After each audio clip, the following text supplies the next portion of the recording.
T-minus 10, 9, 8, 7, 6, 5. All three engines up and burning. 2, 1, 0, and liftoff. Hello and welcome to episode number 40 of Citizens of Tech, the show about nerdy stuff for nerdy people by nerdy people. Today on the show we have Expiring Things, Compulsory Password Changes, Artificial Neurons, Xbox One version 2.0, Deathwatch, Today I Learned, and extra bits and bobs along the way. And Ethan, what about expiration dates here? So, Eric, we have a story that comes out of Harvard University, health.harvard.edu. They have a story on drug expiration dates. Do they mean anything? And so I read this with some interest. I think you actually found the story. I read through it. Pretty cool stuff. And the interesting bit to me is you always hear the stories, right? We've all got medicine in our cabinets that, oh gosh, this is 2 years past the expiration date. If I take this pill, I'll probably die. Better throw it away. Yeah, oh no, I should buy replacements. And is that true? And that's really what the study was all about. Well, the article was all about. It wasn't a study as such, because we're all there. We all have old stuff kicking around. Yep. So I hike, and I always have some sort of pain meds with me, and they were gel caps in a Ziploc baggie. I don't even know what color it was anymore because the gel caps, I have some blue ones that are like Advil replacement, you know, the house brand. And then I have some green ones that are NyQuil. So if I'm camping overnight and I had a rough day, you know, hit one of the NyQuil gel caps, down you go. You know, it's like a horse tranquilizer for me, those things. They were like in the bag, discolored, and it's like I was having a knee problem. It's like, do I take this? I'm taking this. Yeah, I took that. Yeah. And it was NyQuil. It was, it was the blue one. That was okay. It was the blue one. I'm hiking, I'm napping. So there are expiration dates printed on the medication, and right. What does that really mean? Is it, you know, magically good one day and then bad the next? And historically, this goes back to 1979. A law was passed requiring drug manufacturers to stamp an expiration date on a product. So what does that date mean? And what that date means is it is a guarantee of, quote unquote, full potency and safety, meaning as long as you consume this pill or the drug by that date, it will be completely have the effects on you we say it's going to have, and it's safe for you. It will be efficacious, and you will not get sick. Yes, exactly right. So, what happens after the date? So, and here's what the article really gets into it. It doesn't mean if you go past the expiration date, it doesn't mean that the drugs aren't safe or that they aren't useful after that date. There was a military study done that found 90% of over 100 different drugs that were tested in a military stockpile were good to go as long as 15 years past the expiration date. Wow. Yeah. And so there are some exceptions. I mean, nitroglycerin. Oh, sure. Famously insulin, unstable. I mean, it's nitro, right? Liquid antibiotics. Things that if you just think about it for a few seconds, you'd be like, yeah, that makes sense to me. Yep. You can only keep amoxicillin in the fridge for so long before, So really what this is there was a mandate passed. Drug companies had to guarantee the medication good until such and thus date. And so they had to basically run tests to say, okay, well, we're going to test it at, 3 years old. Okay, it was still good. Then we will guarantee it 3 years out from manufacture. That doesn't mean it's not still good 7 years out. It's just they didn't test it, and they're not going to claim that it's going to be okay at that. Exactly. So if you've got old medicine in your cabinet, chances are you can take it. It's fine. Right. Will it be 100% potent? It may not be as potent, but chances are it's better than nothing. It looks, according to the military study, like it's good.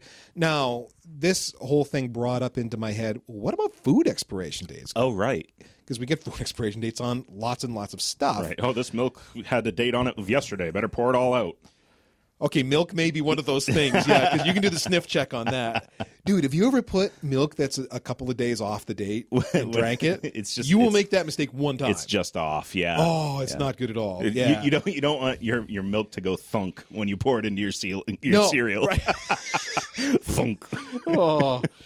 So the U.S. Department of Agriculture says that there are a few food products required by federal law to be dated, to have some kind of a date on them, okay. Although 20 different U.S. states may have their own dating requirements. So if you live outside the U.S., we've got a hierarchy of governments and their laws. The federal government is kind of at the top of the pyramid. And then, underneath that, you've got states. And the federal government, in theory, tends to let the states make their own laws where they can. Yeah. And so you've got there's 50 states in the United States. There's 20 different states that have made some kind of dating laws. And I'm going to guess that California is probably one of the ones that has the most stringent... Well, who knows? We didn't get into that on the USDA site.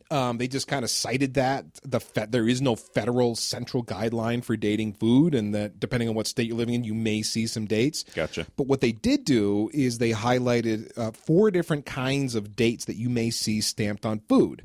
So I'm going to quote the USDA site directly here. A sell-by date. That tells the store how long to display the product for sale. You should buy the product before the date expires. There is another class of date here, a best if used by or before date. That's recommended for best flavor or quality. It is not a purchase or safety date. Right. So we've got a sell-by date. We've got a best if used by date. Yeah, that's one of those things where it's, it has a date stamped on it, but it's still perfectly good for probably days and days after. It's just it's going to be best if you have it by this time. Right. It's a best, if not it's deadly after. Right. Yeah. So, okay, a third one, a use-by date. That is the last date recommended for the use of the product while at peak quality. The date has been determined by the manufacturer of the product. A closed or coded date is the fourth and final kind. A closed or coded date are packing numbers for use by the manufacturer, and they mean nothing to you as the consumer. Okay, so use-by dates are not about safety, but rather best quality. Sell-by dates are about safety, so pay attention to those dates and track refrigeration and freezing instructions, that kind of thing. If you buy something that's a day before the sell-by date, make sure you're handling it appropriately when you get it home. Yeah. And then those dates that have funky codes on them could be like a canned food. Right. So canned foods have packing codes that might include a date. But again, it's not meant for you as the consumer to look at the date and go, oh, this is meaningful. Because the USDA says that if the can looks okay, it's okay. If the can is dented or rusted or swollen, then it's not okay. Yay, botulism. Yay. In fact, the USDA site says that high-acid canned foods like tomatoes or fruits are going to keep their best quality for 12 to 18 months, and low-acid canned foods, meats and vegetables, will last for 2 to 5 years in the can. So canned foods are and that's really best quality. That's not even safe necessarily. Right? Best quality is a different item from safe. That's where that whole, if the can looks okay, it's probably okay. Yeah. Well, the point being that the canned foods, no matter what the date was stamped on it by, when it came out of the factory, again, not meant for you. Right. You're going to get 12 to 18 months out of the high acid stuff and 2 to 5 years of usefulness out of the lower acid stuff. Yep. And whatever the quality is, I'm not it's sure going to deteriorate exactly over time, on canned I'm sure. stuff, Yeah. but it is safe Yep. to consume for sure. And just an example of this, there are people that make a business out of this. So here locally, Eric, I don't know if you're aware of Mr. G's liquidation. Yep, right down by the theater. So Mr. G's is a store that buys stuff that are past the use-by dates and will put it on display at discounted price. So if you want to get, I don't know, you name it, a lot of dry goods, certain things like salad dressing, other prepackaged foods that are in a dry state, cereal, you can go to Mr. G's and get way cheaper than you could in the grocery store just because the date's gone by. But it doesn't mean the product's bad. I bought stuff from there, and I've never had a problem where it's like I couldn't even tell there was anything different about it. It's not stale. It's not. Yeah, it's perfectly good. So there you go. Expiring dates on drugs and food and what it really means. Now, Eric, you also found something else that can expire now and again, passwords. Well played. Yeah, frequent password changes don't help secure diddly. This actually originated as an Ars Technica article, but that password policy that your organization has, the one that makes you change your password 413 times a year. At least every quarter, yes. It's like, oh, really? Yeah, 30, 60, 90 days, whatever it is. It's there to ensure that attackers can't brute force or utilize known passwords. Heck, it's the default setting when you create an Active Directory domain, so it must be right. Maybe not. The FTC marketing department tweeted out, "Encourage your loved ones to change passwords often, making them long, strong, and unique." And Phrasing. Lori Craner, the chief technologist at the FTC, was irked by this proclamation, and not just because it sounds vaguely like a Sir Mix-a-Lot reference. Oh, okay. She went to the marketing folks and asked why they tweeted it, and they basically said, well, it's common knowledge, and also the FTC makes us change our passwords every 60 days, so... Okay, but in principle, this makes sense, right? You have some... And the whole idea is you have a password that's very difficult to crack, and if someone were to capture the password database and crack the password, by the time they've cracked it, you've changed it. So in theory, this makes sense. Right. If they got a hold of the salts to decrypt or, what have you, yes. But practically speaking. In theory, it makes sense. Practically speaking, it's malarkey. So, yeah, the marketing folks said, basically, we're required to do this by the FTC, so we were recommending this because this is common knowledge. This is just what people are supposed to do. So, to quote Craner, she says, "For one, a growing body of research suggests that frequent password changes make security worse. As if repeating advice that's based more on superstition than hard data wasn't bad enough, the tweet was even more annoying because all 6 of the government passwords that she used had to be changed every 60 days. So she goes to the CIO and CISO, the Chief Information Officer and the Chief Information Security Officer, to challenge the policy, basically. Which, props to her for having the cojones to go to the CIO and be like, this policy kind of sucks, and here's why.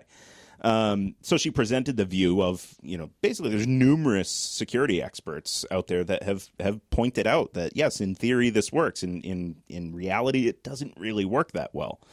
And the CIO said, well, okay, do you have any additional research to back up these claims? And she was happy to oblige. So she went and she found and presented evidence from a University of North Carolina study from 2010, which analyzed 10,000 password hashes for expired passwords at UNC.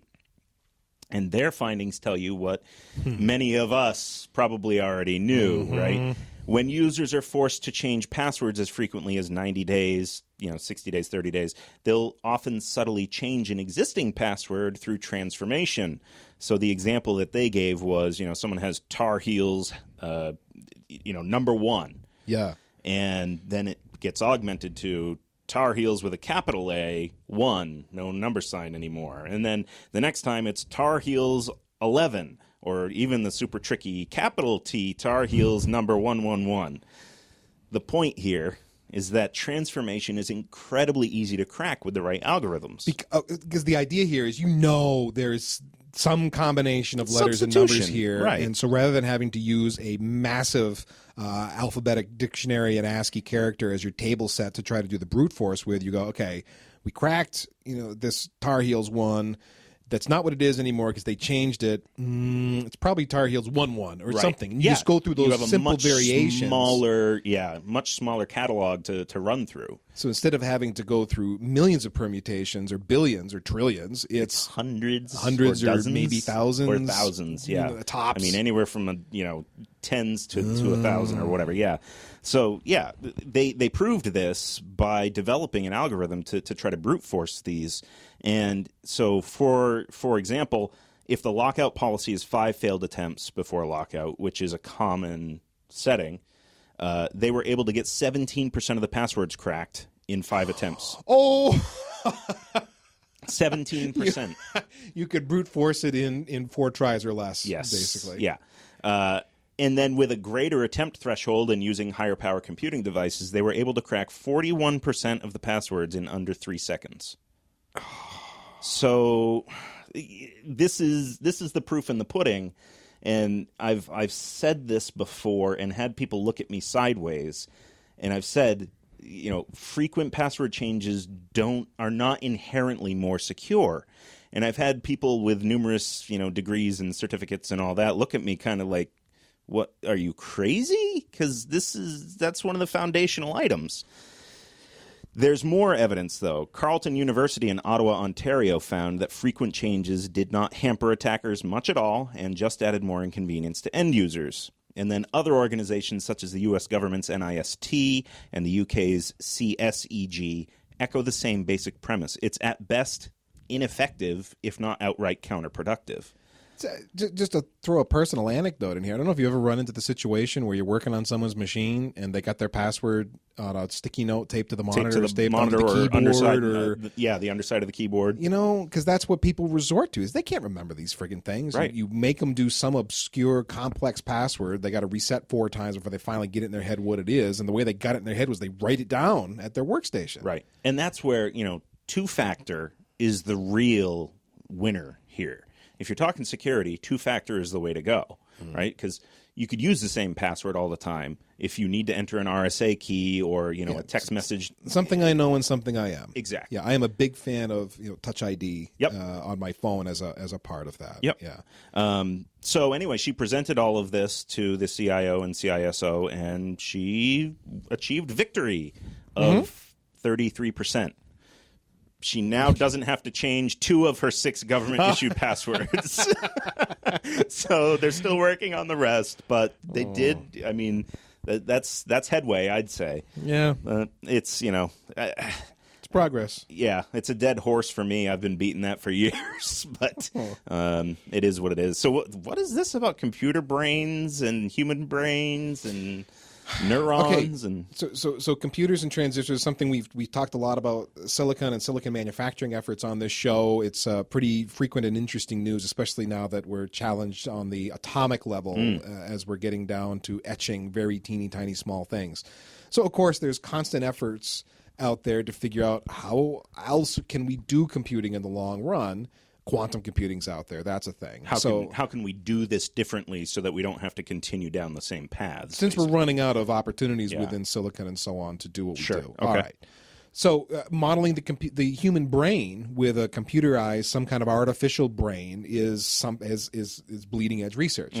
And so what's happened here, story comes from Ars Technica. IBM has created an artificial neuron. Now, that's not exactly new. There's been artificial neurons before. Okay. But there is something new here in the material that is used for the neuronal membrane. Now, if you don't have a quick memory of what the heck a neuron is and how that works, the article kind of broke it down. So very quickly here, biological neurons, kind of think about them as an electrical circuit in your mind. An electrical circuit is something that passes electricity through. You can throw a switch in the middle. The switch would break the circuit, so that it conducts or doesn't conduct. You could throw a resistor in the middle, which would change the flow. The flow of the current. You've got to overcome that resistance to be able to get flow through. Yeah, you need a certain voltage or amperage. Yep. You've got capacitors. Capacitors store an amount of electricity in them, sort of like a teeny tiny battery in a way, and pushes that electricity out when called upon on demand, etc. So a biological neuron is basically an electrical circuit made up of a whole bunch of different components. There's an input. Those are called dendrites, if you're remembering biology class. There's a neuronal membrane, the thing I mentioned before, that is really what this piece is about. Kind of think of them like an insulating capacitor, which isn't immediately obvious what that does, but it's a lipid bilayer, and its purpose is it absorbs. It's going to absorb some amount of electricity for a while, store it, and then finally it's going to build up a charge and then send it on its way. Release whatever neurotransmitter that particular neuron uses. And it's going to send it along an output. That's the axon. So you've got dendrite, neuronal membrane, which is around the core, the nucleus, and then an output, the axon. So electricity is going to come in along the dendrite, and it's going to build up on biologically that lipid bilayer. And then the whole weird thing here is the charge that's got to build up in that neuronal membrane, that lipid bilayer, before it actually sends it on its way. It doesn't just conduct, it insulates for a while until the charge is built up enough, then it conducts. So there's a threshold there. Yeah, it's like a capacitor, in that sense. But it's also an insulator in a sense. So it's kind of an odd thing. And this is what the magic is with what IBM has done. They've come up with an artificial replacement for this lipid bilayer, the neuronal membrane. And what they're doing is they're using germanium, antimony, tellurium. I was so close. And we're going to abbreviate that GST. So germanium, antimony, tellurium. This compound, abbreviated again GST. Why not GAT? I'm not sure, but officially it's GST because of how all the symbols line up, I believe, for this. GST can be either amorphous or crystalline, and it can change between the two, usually with heat. You would apply heat to a substance like this, so it changes that state, and that makes it a phase change material. It's not hard to flip it between amorphous or crystalline. So in IBM's artificial neuron application, GST changes phases with the application of electricity. Okay. So you can see this as part of an electrical circuit now, and it's going to behave like that lipid bilayer, that neuronal If there's no membrane. charge, it's going to be one state. If there's charge, it's going to be the other. And the interesting bit is that it behaves like a biological neuron does. It's not simply on or off, conductive or not conductive. It's like the biological one where there's a buildup of charge before it actually conducts. So, and interestingly, biological neurons fire at imprecise times. There's a charge that's going to come along, but you don't know exactly when it's going to be like, oh, I've got enough charge, boom, and then it's going to send it along from the dendrite to the axon. It varies. That's just part of biology. It's part of the magic of the neuron in the brain. Well, I mean, the brain is a very out of order operation sort of computing device. You know, there's a lot going on there. It handles stuff out of order, right? I mean, when we talked about anesthesia and how that affects the brain, we sort of found out that, you know, there's communication going on, but it's sort of asynchronous and things don't always happen at a predictable interval and all that. So that's super interesting.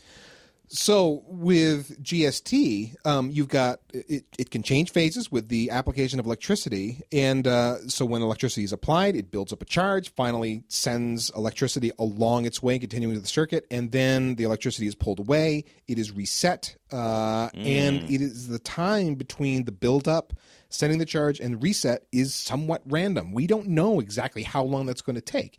It varies, just like a biological neuron with the lipid bilayer has that same variation. So this is really cool because now we've built an artificial neuron that behaves very much like the human neuron does.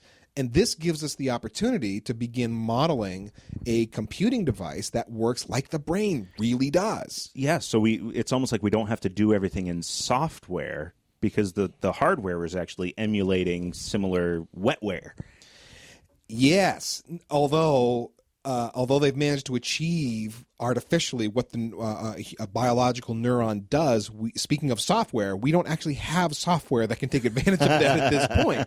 So all IBM's managed to pull off with this is they've built a 10 by 10 crossbar array of neurons. They connected 5 of those arrays together to create a neuronal population of up to 500 neurons, and then they processed broadband signals through it in a novel brain-like way. I'm just quoting the article there. Novel brain-like way. And they explain a little more in the article, kind of. You Yeah. know, they use words, but they don't say much about what that actually means. So there's not, anything clear about what's really there.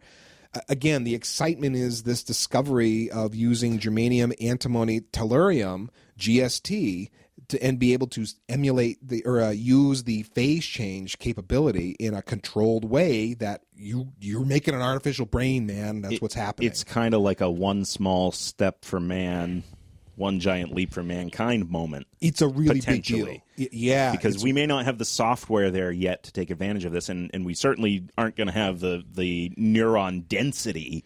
Or the randomness that would be there. I mean, transistors are switches, right? Right. They're on or they're off. That's it. That's it. Yep. And so this is a very different sort of a function. That again should lead us to new computing technologies down the road once we can figure out how to use them. Yeah.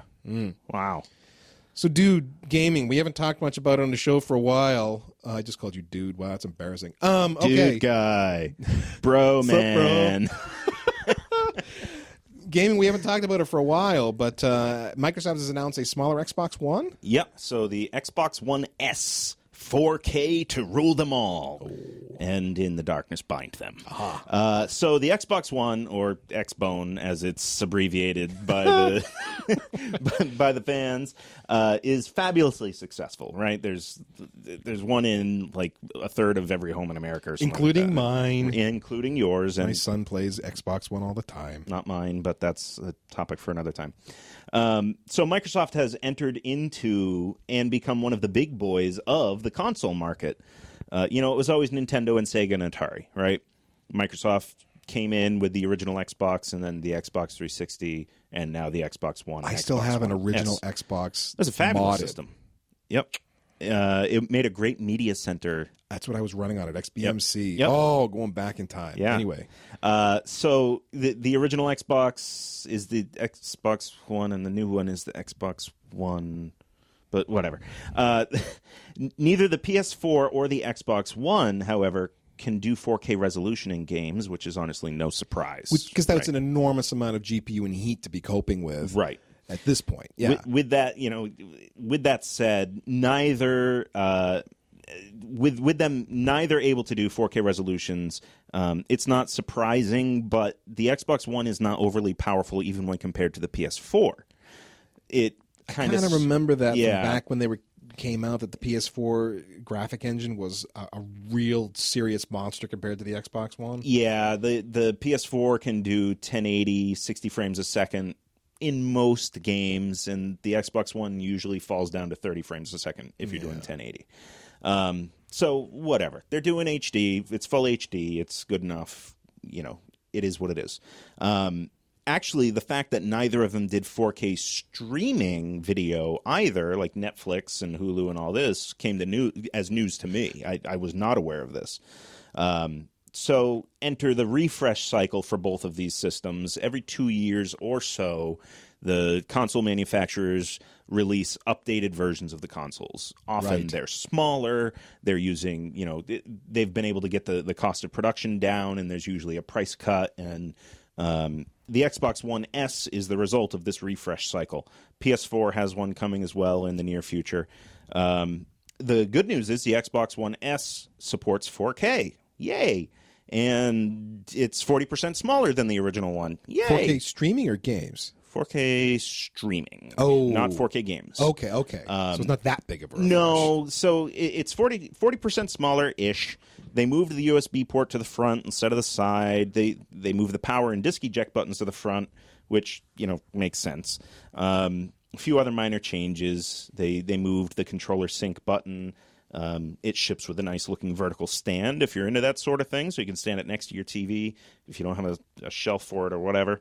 It's a really good-looking system. It's essentially the same Xbox One, except that it can stream 4K now. And it's smaller. So the bottom line here is if you want 4K gaming and you have a 4K resolution TV, you're waiting until the next generation consoles, or you're going to be playing on a well-equipped PC today.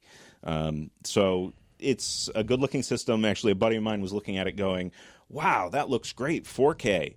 Oh, 4K streaming? Meh, I don't care, and he's not going to buy it now.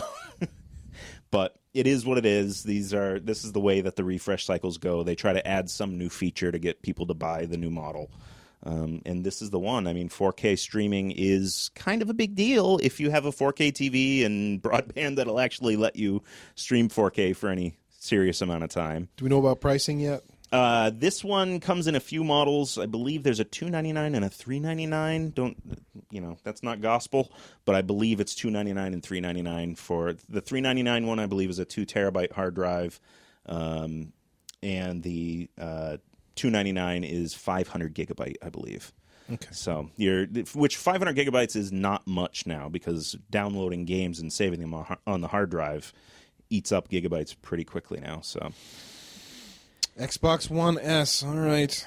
So on to Deathwatch, and we haven't had a Deathwatch for a while. Yeah, this is sort of a refresh cycle of Deathwatch, because we've got BlackBerry beginning to hammer nails into its own coffin with patent litigation. Yeah, so I picked up this story. I've been watching BlackBerry spiral down for years, and this kind of goes back to 2006-07 time frame, so going back to about 10 years ago. I had a BlackBerry given to me by my place of employment. That was how they kept in touch with me, was with this thing. And everybody had one. I mean, if anybody, you were cool if you had a BlackBerry. There was a time where that was a thing. And they just kind of faded into oblivion. They didn't keep up, and and so on. Oh, and the BlackBerry Enterprise server was a nightmare. Having had to administer them. Yeah. I never had to administer one, but I never heard anything positive about that. Just like, I got to talk to the Bez server. Keeping the thing running seemed to be a headache. And, what its capabilities weren't wonderful from the people who had to use them as I understood it. That teeny tiny keyboard just wasn't that good. And then we had bring your own device. People started bringing in their iPhones, and so and Android came on the scene.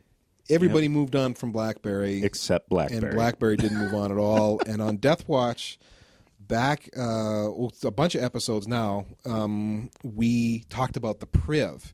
And if you're interested in hearing about that phone specifically, the BlackBerry Priv, go back to episode 17 where we talked about it in a Deathwatch episode. BlackBerry had announced before it even released, I believe. Yeah.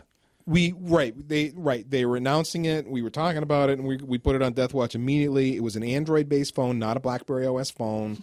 It's a monster, huge, big phone with a slide-out keyboard, and we were like, I can't even. No. Yeah.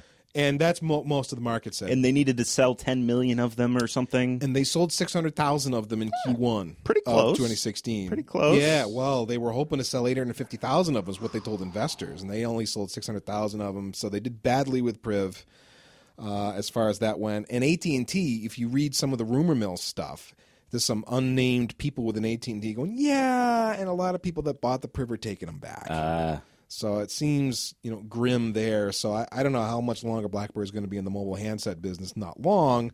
What do these people do to generate revenue? They pinned a lot on the Priv. That didn't work out. We didn't think it was going to work out, and it didn't. And now they seem to be moving on to patent litigation. So interesting fact about the BlackBerry people. 38,000 patents. 38,000.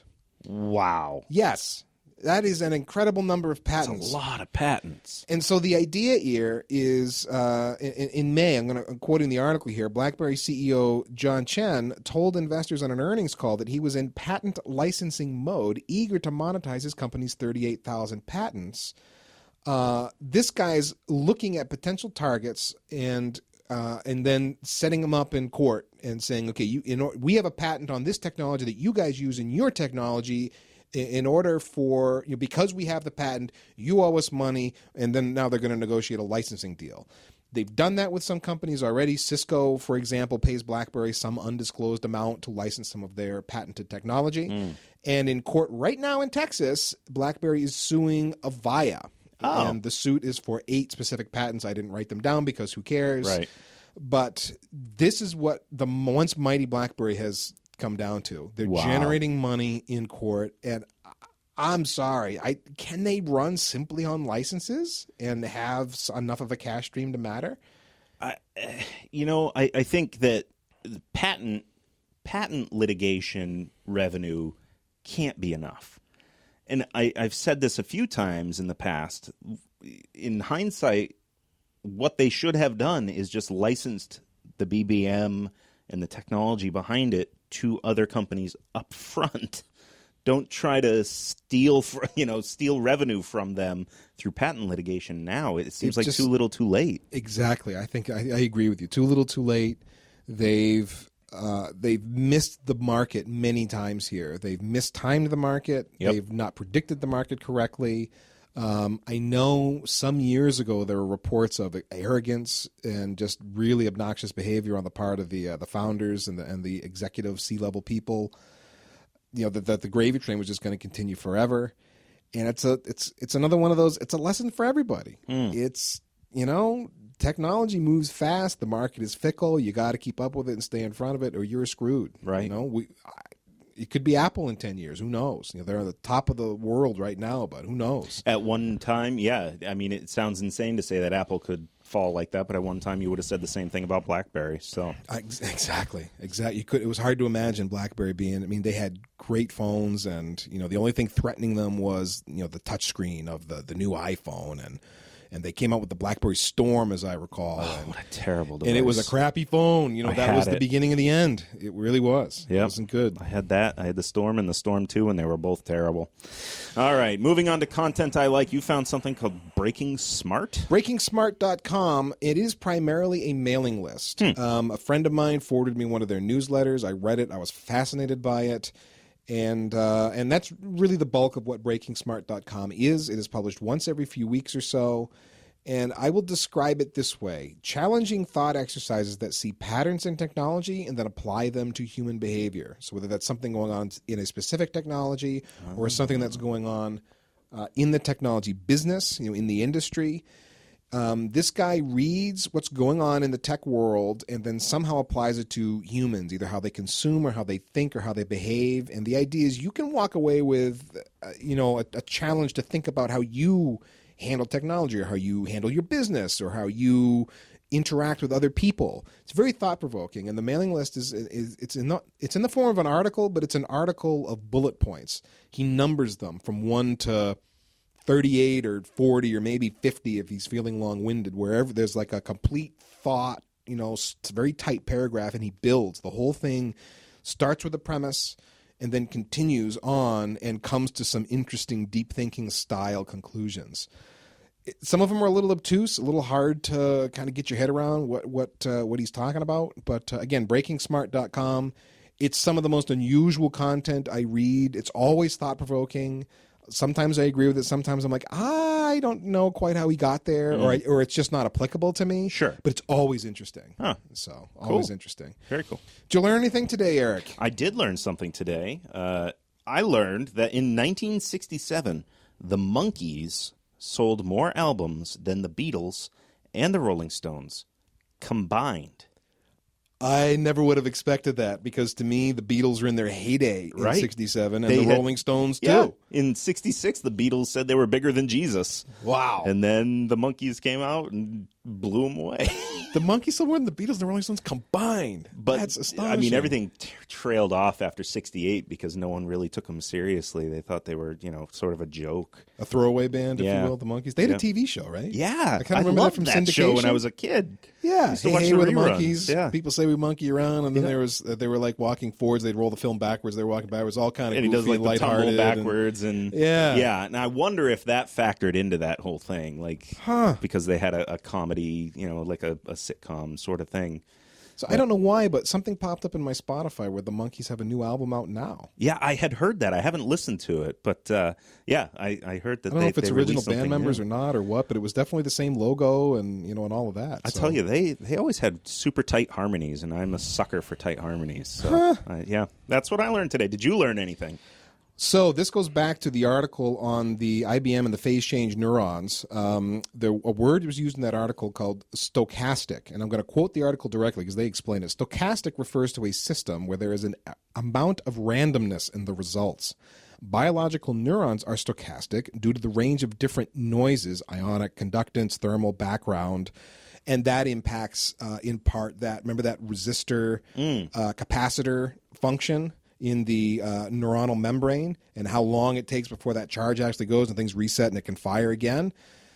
Stochastic. Oh, so there's randomness. Because there's different things that affect the function of it. Yes. Yeah. If there's more charge of one ion or what have you, then it may take longer or a shorter amount of time. So work stochastic into a sentence this week, I guess. I'm trying to think of a way to do that. Anyhow, that's all for Citizens of Tech today. See you on the Citizens of Tech subreddit, Twitter @Citizens of Tech, and anywhere fine technology is sold.